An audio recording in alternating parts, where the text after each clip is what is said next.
ป้าหน่อไม้ขึ้นอยู่แล้วพี่น้องหน่อไม้เลี้ยงน้องเนาะ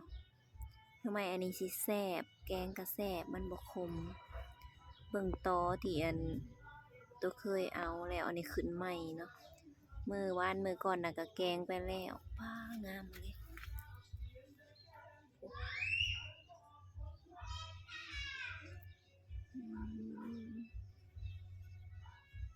อันนี้ก็แม่นทางพุ่นป้าทางพุ่นก็ขึ้นพี่ดกเด้อนี่นะกอนี่น่ะมานสุดแล้วนี่อันนี้กอที่2ป๊าดโอ้ขึ้นเหี่ยวแล้วตัวนี้มี2หน่อแต่ว่าหน่อใหญ่เนาะใหญ่กว่าแขนเสาหงอีกแต่ว่าตอนถ่ายมันบ่ค่อยอันนั้นมันสุ่มเนาะพี่น้องเนาะหมดซุมื้อ